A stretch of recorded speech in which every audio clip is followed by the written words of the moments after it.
Something I was studying not too long ago was a story in the Quran that I find particularly interesting and unique. It's a story that occurs at the end of Surah number 18, Surah Al-Kahf, and it's the story of Dhul Qarnayn. There's a figure, a mysterious figure named Dhul Qarnayn. The first observation about this person is that there is no real understanding of who he was. There are theories about who he was, but there is no conclusive evidence as to who this person was. And that raises the first question, why wouldn't the Quran just come out and say who he was? Why just give us this title and not tell us? Allah also mentions, the book also mentions that he traveled east, he traveled west, and he went between two mountain passes. And yet we don't know where this east was and where this west was and where these mountain passes were. And there are all kinds of theories about that, but none of them are conclusive. The point in the Quran, as a student of the Quran, I can tell you the purpose of the Quran is actually to almost emphasize the goal, the objective, and de-emphasize all the details. Like the Quran goes out of its way to take attention away from certain things. The human tendency is we want to know everything. So when we come across a story like this one, we get distracted with, well, who was he? Where was he? Where's this location? Where's this wall? Where's this, who are these people, etc., etc. But that's exactly the opposite of what is happening in the text. There's actually something counterintuitive happening. Don't worry about the details. Focus on what's being given to you instead of focusing on what's not being given to you. Now, in terms of what is being given to us, I find this to be one of the most interesting stories teaching us some things about leadership that pertain to Muslims, that pertain to non-Muslims, that pertain to leadership in general, wisdom about leadership in general. So I'm going to start sharing a few things from this story that we can take away and really think about, inshallah, together. The first of them is Allah says, آتَيْنَاهُ مِنْ كُلِّ شَيْءٍ سَبَبًا فَأَتْبَعَ سَبَبًا. God says He gave him all kinds of sabab. Sabab means a means to an end. Sabab actually in Old Arabic was also used for a rope. And quite literally, a rope is a means to an end.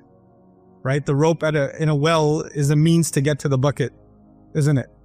So sabab refers to what you can call resources, because resources are a means to an end. So for our convenience purposes, we'll translate the word sabab as resources. So now God is saying that God gave him all kinds of resources. We'll learn about some of them soon. But then once you get resources, spiritually you would think when you've been given a lot of resources, then your goal should be to be grateful for the resources that you've been given.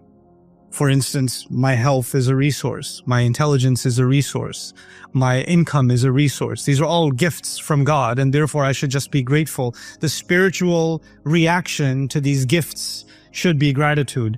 But instead of highlighting gratitude, Allah highlights something else here. He says, فَأَتْبَعَ سَبَبًا. So He put those resources in use for more resources. So He actually followed the resources He was given to build even more resources, or to put them to full use. In other words, if you want to think about this in modern terms, He had assets and He invested those assets.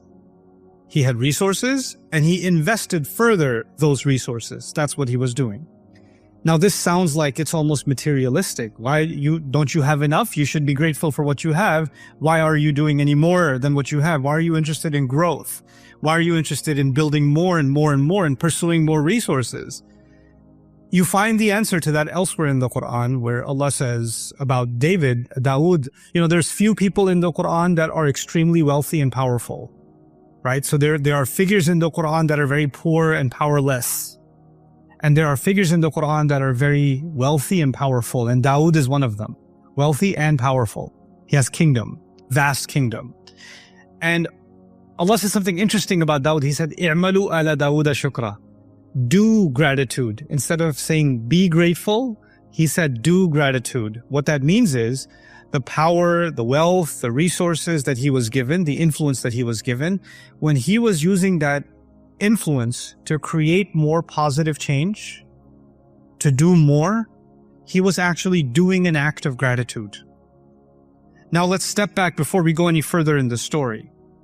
The principle here is that I have been given certain talents in life. I've been given certain opportunities in life. I've been given certain pathways in life that have been made open for me. If I am to make the most of them, think of each one of those opportunities, those resources as an investment, and I make the most of them to do more good for myself and to do more good for others around me, then I'm actually doing an act of gratitude. If you have a brilliant mind and you're not putting it to use, you're ungrateful. If you have incredible, business acumen and you're not putting that to use, you're being ungrateful. Gratitude is actually about maximizing what I have and really putting it to work. Even if in the world of business and material resources, as is the case of Dhul Qarnayn, we're not just talking about giving charity. He's interested in just going out there. Now, so what do we find? فَأَتْبَعَ سَبَبًا حَتَّى إِذَا بَلَغَ مَطْلَعِ الشَّمْسِ. Actually, even before that, Maghrib al-Shams. So he reaches the west. And when he gets there, he finds that there's a people here. And when he meets these people, قُلْ لَا يَا ذَا الْقَرْنَيْنِ إِمَّا أَن تُعَذِّبْ وَإِمَّا أَن تَتَّخِذَ فِيهِمْ حُسْنًا. He meets these people, he's never met them before. He's in a new civilization. He's going somewhere he's never gone. In other words, he doesn't know if he's going to find wealth. He doesn't know if he's going to find death. He doesn't know if this is going to be a failed venture and he'll find nothing. He doesn't know. He's just going out there. What we do learn about this person is he actually has a kingdom. We do learn that. He's a king. And a king has defined borders, doesn't he? But the Quran is clearly saying he left his borders. He left. He went somewhere else. In pursuit of, and the Quran also tells us, in pursuit of what? In pursuit of resources. In pursuit of more resources. And then when he goes out there, he meets these new people. And now they're he's engaging with them. Some of them come to him and they see obviously that he's a king and they're trying to impress him. And obviously the people who try to impress him first, probably politicians. So they go and they try to put in a good word to see if they can get some favor. And he issues a policy. It's a pretty amazing policy. He says, أَمَّا مَنْ ظَلَمَ فَسَوْفَ نُعَذِّبُهُ وَأَمَّا مَنْ آمَنَ وَعَمِلَ صَالِحًا فَلَهُ جَزَاءً الْحُسْنَى وَسَنَقُولُ لَهُ مِنْ أَمْرِنَا يُسْرًا. He says, okay, so I've come here. I'm claiming this territory. And it doesn't matter how much you impress me with your speech, whoever does wrong will be punishable. So it's not your words that are going to get you out of trouble. If you're doing something wrong, there will be consequences. And whoever does good, they're not doing good. And he doesn't say, whoever does good, I will reward them. He didn't say that. Because you would expect the opposite, right? If you do wrong, I'll punish you. If you do right, I'll reward you. He doesn't say that. He said, whoever does wrong will be punished. And whoever does right, well, God will reward them. It's not me. God's going to reward. And I'll make things easy for them. It's interesting. It's a very interesting contrast. What are we learning from that? A leader identifies people that are creating problems, right? And he deals with them. He executes. He addresses the problem issue. He doesn't let that just go. Sometimes the people that are creating problems are people of high rank.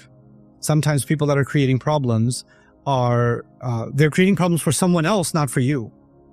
So you say to yourself, well, so long as it's not my problem, it's not a problem, right? It seems somebody else's headache.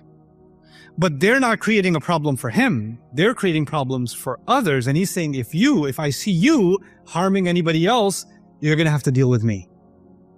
That's leadership. He's protecting people now because they're under his care. But on the other side, if people are doing the right thing, he doesn't want to reward them. Why not? Because he thinks that doing the right thing should be done for the right reasons. And if people start doing the right things to impress me, their intentions are going to get corrupt. Now their moral compass is twisted. Now doing the right thing is actually just an investment for their own personal benefit. No. If you do the right thing, if you have faith and do the right thing, then God will reward you. And if you are doing the right thing, here's the interesting thing. وَسَنَقُولُ لَهُ مِنْ أَمْرِنَا يُسْرًا. We're going to say, from our decision point of view, we'll say easy things to them. What does that mean? I'll open the pathway for you to do more good.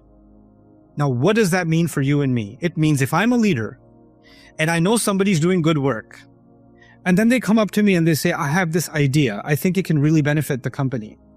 It can really benefit the team. It can really benefit this project. And I know this person's doing good work. Then I say, I'm going to let you try it. Let's give it a shot. Maybe it'll work. Maybe it'll fail. But you know what? The fact that you are sincerely doing good work allows you enough merit that this is worth a shot. Now, the problem is, I was saying this informally before this gathering.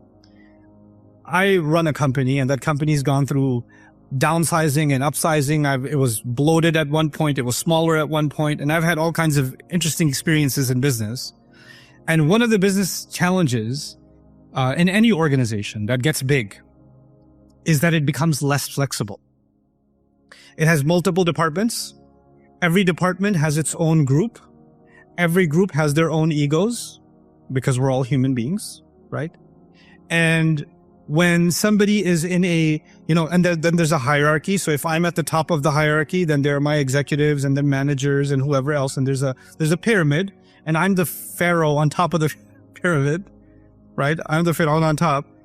If somebody at the bottom, some intern, somebody has a good idea. They have a good idea.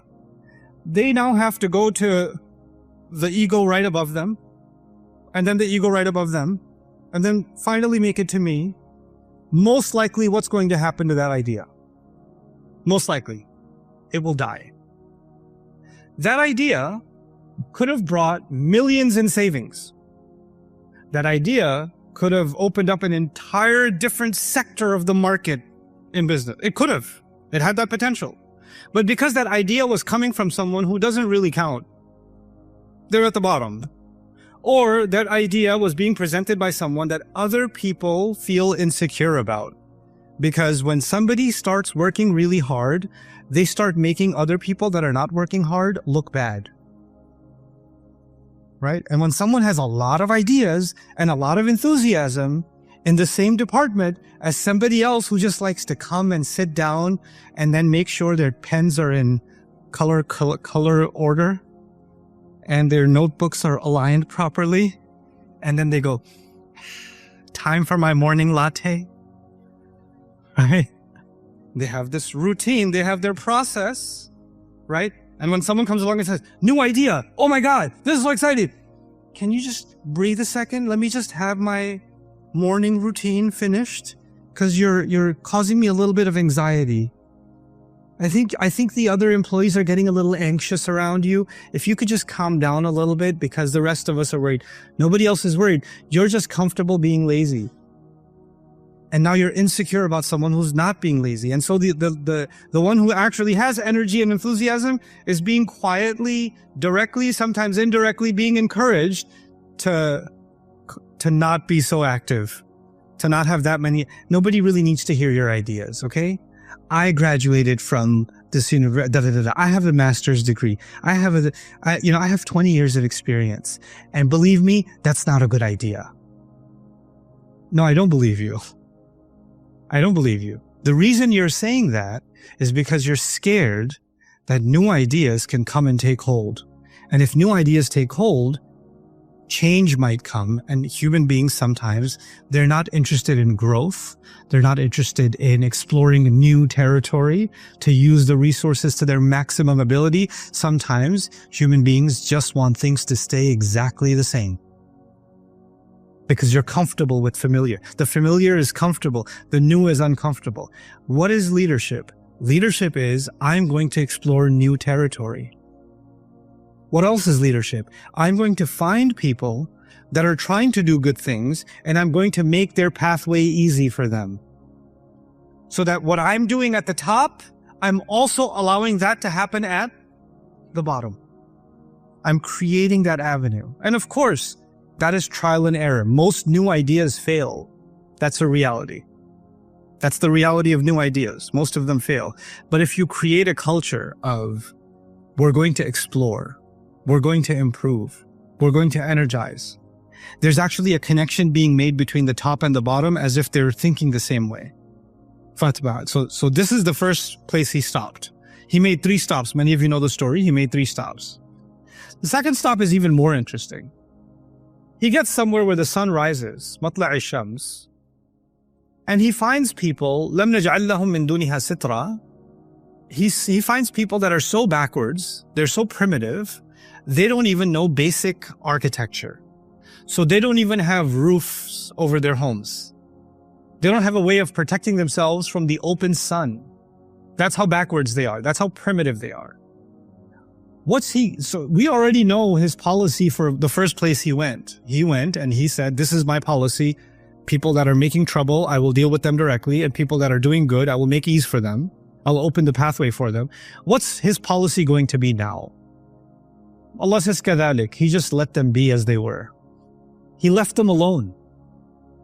These people were so behind that right now, there's no point giving them any instructions. They don't even understand the basic instructions of how to save themselves from the blazing sun. Some projects are failed before they even begin. You should learn to cut your losses and move on. كذلك. He let it go. He didn't say, no, I'm going to bring civilization to these people. I'm going to first teach them how to speak properly. Then I'm going to teach them how to build. Then I'm going to do this. Then I'm going to do that. No. Maybe I'll come back in 20 years. Maybe they've advanced. This is too much. This is too much of a learning curve for these people. I don't have the resources to bring them that far up. I know my limits. I'm not here to save the world. I know what I can do and I know what I cannot do. These people, beyond my scope of ability. Incredible lesson in leadership, isn't it? I know what is beyond my ability. I know what is a hopeless cause. It's okay. I don't have to destroy resources, time, and energy working on something because I have too much of an ego to think I can change everything everywhere. I can't. I don't have that ability. So I'm just going to let this one go. I'm going to not push. كذلك. وقد أحطنا بما لديه خبرا. Okay, that's 2 stops, and there's a final stop. He goes to this third place. What was amazing about this third place is he meets people. كادوا لا يكادون يفقهون قوله. He meets people that almost couldn't understand a single word he was saying, which means he could barely understand a single word they're saying. Which means he went to a place of a completely different culture, a completely different language, a completely different civilization from his own. And because we already know he travels outside his own local area, right? And wherever he goes, he builds more resources. So within his resources are people from different cultures and different backgrounds. There's a diversity in his team of different languages and different backgrounds. So somehow, as you travel the world, languages, they connect with each other, right? So for example, there's lots of Arabic words in Bahasa Malayu, for example, right? Because languages travel. And there's probably lots of, I would imagine some Sanskrit is connected in some way. Probably some of the East Asian languages are connected to Bahasa also in some way or the other. There's some common vocabulary, not all, but some, 10% here, 5% there, 5%. I found out, because I was recently learning Farsi, I was learning Persian, and I found out that a lot of Punjabi has Persian in it. So I was like, how did Punjabi get Persian in it? Oh, because a lot of Punjabis traveled to Afghanistan several centuries ago, and there was a lot of trade exchange between India and Afghanistan, and so a lot of language exchange happened then. Cool. The reason I'm saying all of this to you is Dhul Qarnayn goes to this place. Almost none of the words are understandable, but some words are common to his language. Some words are common to some of the other people in his team because he's got an international team, right? So they're starting to make sense of what these people are saying. Finally, they're able to make communication happen. Finally, they're able to get communication. When they get communication, what do they tell him? إِنَّ يَأْجُوجَ وَمَأْجُوجَ مُفْسِدُونَ فِي الْأَرْضِ. We have this criminal gang of people, these raiders, they're called Ya'juj and Ma'juj. They come and they destroy everything. They come and they raid, they kill, they steal, they take our animals, they commit crime. You're a king. You have an army. The first place you went to, you said, whenever there's criminals, what am I going to do with the criminals? I'm going to deal with them. Right? That's what he said already. That's his policy. Now he comes to this place and they say, well, we got a lot of criminals. They're called Ya'juj and Ma'juj. Clearly, Zulqarnain does some investigating and finds out they're not just a criminal, they're an entire army horde. There are thousands of them. There are hundreds, if not thousands of them. This is more than he can handle as a fight. He cannot engage in war with these people because that will also be draining. But he cannot leave either because they are committing crimes. So what's the best solution he could come up with? Let's build a wall. Let's build a barrier so these criminals that are coming and attacking you, they're not going to be able to come anymore. Let's build a barrier. Now, before I go on, I want you to know something. He made 3 stops, right? But does he have the same policy for all 3 places? No. Different situation, different audience, different problem, different location, different culture, and a true leader understands every time there is a different solution. You don't say, we did this last year, it worked. Well, we're not in last year. It used to work before COVID. Well, the world has changed after COVID. It's not what it used to be, right? It used to be that way all the time. We've been doing this for 20 years. Well, maybe that's exactly the problem. Because you've been doing something for 20 years. Some of that might still work. Some of that might no longer work. You need agility. And that's what a leader needs. A leader is going to new places. He's going to encounter new challenges, and therefore he will have to come up with new solutions. So the solution, the best case solution in this case is, I cannot stop them from attacking you. I cannot defeat them. I cannot end that problem. I can create some kind of a security mechanism. I can build a wall for you. The problem with a wall is, if you build a wall, is it going to eventually deteriorate? Yeah. Any construction needs to be maintained. So what does Zulqarnain do in his genius? If you study the surah carefully, he gets the people that are there that he barely communicated with. Remember? He barely communicated with them. He gets them to build all of the pieces under his supervision. Atuni zubar al-hadid. Qala anfukhu. Bring me these metal pieces. Bring me the copper. Now blow into it, bellow into it. This is how you burn metal. This is how you melt. This is how you weld. This is how you reinforce. This is how you fix. In other words, I'm going to build this wall for you. Maybe those attackers will come. They'll start trying to break the wall. And every time they do damage to the wall, you should have the ability to do the repairs also. Because if I just build it for you and walk away, then it's a temporary solution. But if I teach you how to build it, and therefore also how to maintain it, isn't he doing something called empowerment? Isn't he doing something called training and development? Isn't he creating independence for these people? That's what he's doing. And he's saying, so long as this lasts, it lasts. But this is his contribution. So you find that he is actually coming up with different solutions. And in it, I find it's a pretty amazing philosophy for leadership. There are situations in which the best you can do is defense. Just build a wall. That's all you can do. The problem's too big. There are situations where you cannot always be the one to find the solution. You have to empower people. They have to find the solution. They have to go and look for the answer. Or you have to give them enough training that they can operate independently. They can do that. There are other situations that are too big of a problem and they are outside the scope of what you can do. Walk away. It's the best you can do. There are other situations where you know clearly there are problematic elements, toxic elements within. And it is your responsibility to identify them, to investigate them, and to deal with them accordingly.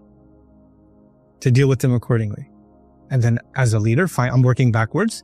It's your responsibility to find people that actually are doing good work and that have good ideas or can move things forward, can move the needle forward. And when it doesn't matter what rank they come from, what degree they have, what level of the organization they're in, there needs to be a culture in the organization, any organization that wants to flourish, where people that are doing something good, the path for them to pursue that potential is opened. سَنَقُولُ لَهُ مِنْ أَمْرِنَا يُسْرًا. The path needs to be opened. And when that happens, people feel truly invested. Now that I've shared some things from the story with you, now I'm going to wrap this up, inshallah, and share some personal experience with you. Bi'idhnillah. Some things you only learn the hard way. So there's studying Quran is the easy part. Life lessons, now that's the hard part. So in my history, I've been an employee in my career. And then for a long time, almost 20 years now, I've been an employer. So I've had all kinds of employees, and I've had really interesting experiences with my employees. And there's different kinds of employees. But the most interesting kind is the one that believes that they are God's gift to humanity and your company. Like they descended from the heavens onto your organization. And they do not have to do anything. They don't have to contribute anything. Before they even contribute anything, their very blessed existence is a gift to the rest of you. Right? And why are they such a gift to humanity? Because they come with some amazing credentials. They have amazing experience, or they have amazing awards, or they have amazing degrees, or something like that. They have something in their past that makes them very impressive. And that's why they come with the mindset, look, I came here to sit on top of this mountain. The rest of you are blessed enough to learn from my wisdom. The problem is, even if I hired somebody who graduated from Harvard or Yale or graduated from MIT and they're top of their class and all of those things, the most important thing for me as an employer is not what they've done. Because I think most interviews are ridiculous. Where did you graduate from? What's your work experience? What did you do in the past? I don't care. You know what my first question is? What are you going to do? How are you going to do it? Why do you want to work here? Do you want to, what's your ultimate objective? If they say, I want to bring my past experience to benefit this organization, in my head, the interview is already over. No, because you're thinking you're coming to benefit. I, as the head of my organization, am constantly learning. I need people with me that have the mindset they're constantly pursuing, constantly learning, constantly adapting, constantly pushing forward, growing. They're not there to get settled in a certain rank, in a certain position. They're not there to teach everybody else. They are there to learn first, learn and absorb first, and then grow. Grow themselves, help other people around them grow. Growth is key. Growth is key. Adaptation is key. Flexibility is key. And so the most amazing team members I've ever had are people that are just eager to learn. Even though they're extremely learned people, they're eager, constantly eager to learn. They'll never miss an opportunity to learn. They're not going to say, I already know this. I already did this. Or this is not how we did things in my old company. Who cares about your old company? You're not there anymore. So why should it matter? So what I'm trying to get at is how do I even begin to inspire that culture in my team? And I'm not a good leader. I could tell you that. I'm honest confession. I'm the ideas guy. I'm not the leadership guy. But at least culturally, something that I can do for my team is I can demonstrate by example. So what I do in my work, I challenge my team members to find if any of them is more serious about learning and growing than I am. I'm at a point now in my career where if I stopped learning, if I just stopped learning, and I just turned a mic on and started talking, I would still have an audience. Nobody would know the difference. I could do that. But I wouldn't be satisfied because I'm no longer growing. I need to grow. I need to invest in myself. I need to learn new things. I need to expand my horizons. And when they see me do that, doesn't matter what department they come from, they want to do that. They want to grow themselves because there's a culture being built of growth, of expansion, of creativity. The other thing I like to do, it doesn't always work, is that people say this sometimes in meetings. You can come to me and tell me anything. Please, I have an open door policy. And then you go to them and you say, sir, you said you have an open door policy. I'd like to bring, send me an email. Doesn't sound like a very open door policy.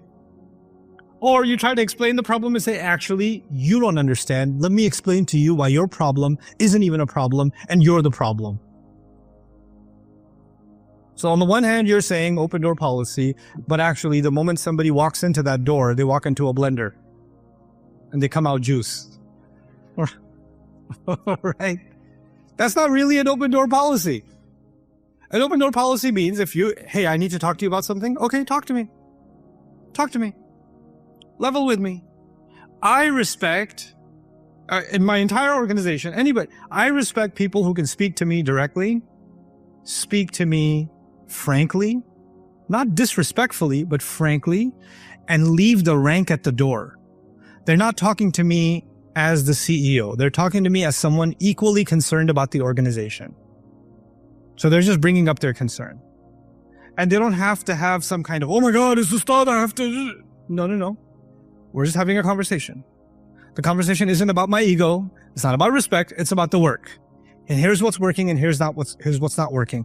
I want to create the culture where those conversations can happen without anybody's ego being hurt. Without anybody feeling bad. Because statistics tell us most of our lives we're spending at work. Either we're sleeping or working. Right? And then whatever little energy we have left, we get for ourselves and our families and other things. But a huge chunk of our lives is exhausted in work, which means work is not just work, it's also our life. That life has to be meaningful. That life has to be productive. That life has to be, nurturing.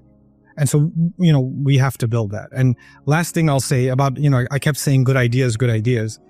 I'll just mention the example we were talking about in the private meeting. Sometimes you have, let's just say, I'm being hypothetical. Let's say you have 4 departments. Yeah? And 3 of those departments are very big. And one of those departments is tiny. And somehow, the 3 big departments are not they're not productive.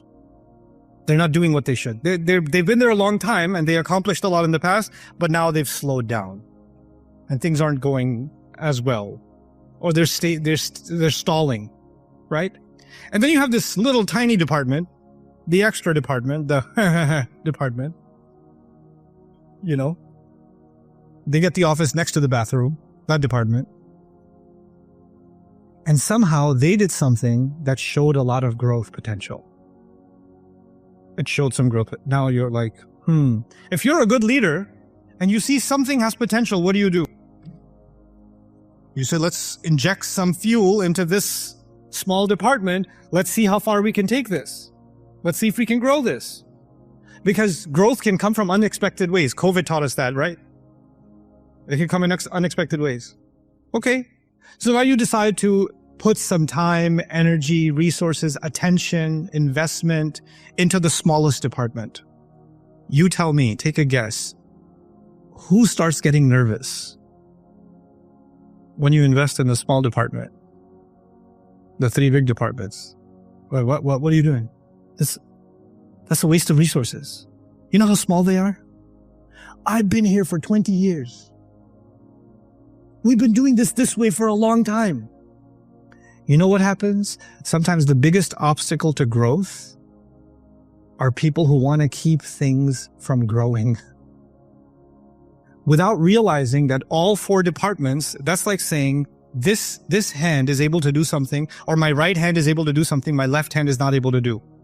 And the moment I start fixing things with my right hand, my left hand gets insecure. Hey. You really want to do that one? It's a little imbalanced over here. Let's do things where both hands are together. No, some things are meant better for the right hand. But by the way, when you're accomplishing something from one part of the body or another part of the body, who's the eventual beneficiary? Everybody. I can't have one hand competing with the other hand. I can't have one hand insecure about the other hand. So an organization cannot fully function if parts of it are insecure about other parts of it. Parts of it are jealous of other parts of it. Parts of it are seeing themselves as competition with other parts of it. Healthy competition is fine. But when we create that kind of an internal culture, we are actually destroying the organization from within. We're hurting the organization from within. Creativity should be celebrated. Successes should be celebrated. Investments should be made where they are most fruitful. And investments should discontinue where Zulqarnain says, I can't help here. You should know when to quit. You should know when you're putting time, energy, resources in something and it's just not going anywhere. You need to know, hey, I know it's going to hurt some people's feelings, but we got to go. We can't do this. That's leadership. So I pray that some of these concepts are of meaning to you, inshallah. I'm hoping to have some interesting questions from you guys if you're still awake. Jazakumullah khairan. Assalamu alaikum wa rahmatullah. I'm going to take a seat over there.